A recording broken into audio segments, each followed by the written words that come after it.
I must have been 6 or 7 when I lived in Lebanon.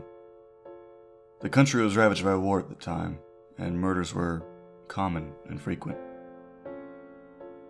I remember during a particularly vicious era when the bombings rarely stopped, I would stay at home sitting in front of my television and watching a very, very strange show.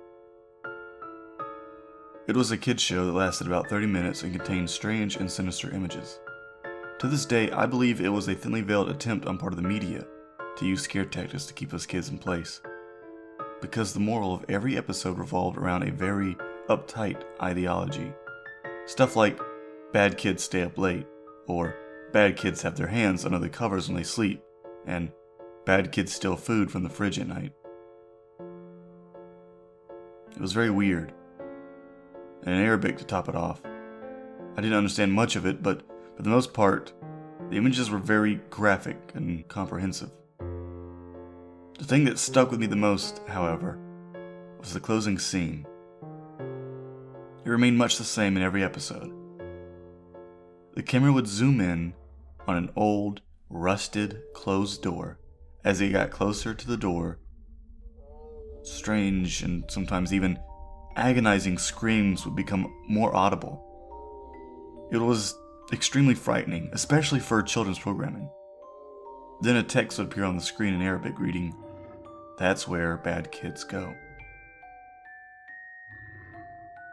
Eventually both the image and the sound would fade out, and that would be the end of the episode. About 15 or 16 years later, I became a journalistic photographer. That show had been in my mind all my life, popping up in my thoughts sporadically. Eventually, I had enough and decided to do some research. I finally managed to uncover the location of the studio where much of that channel's programming had been recorded. Upon further research and eventually traveling on site, I found it was now desolate and had been abandoned after the big war ended.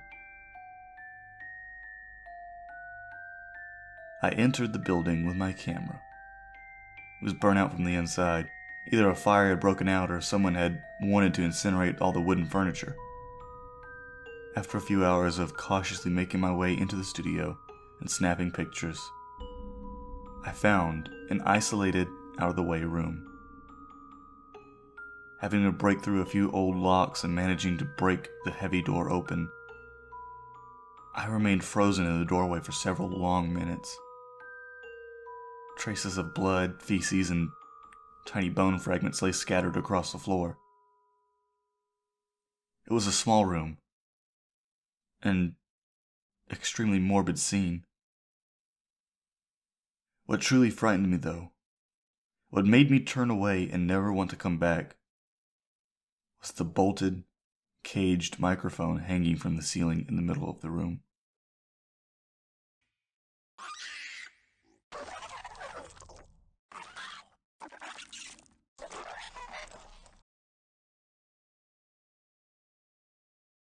Hey there everyone, I just wanted to take a second to thank you all for watching tonight's video and to hope that if you are living in America, you have a great 4th of July this weekend and stay safe. And if you're anywhere else, you just generally stay safe with how things are right now. Things are a little crazy, but we'll get through this. So sit back, relax, and watch a few more videos. And don't forget to hit like and subscribe. Anyway, I won't take up too much more of your time, but again, big thanks, guys.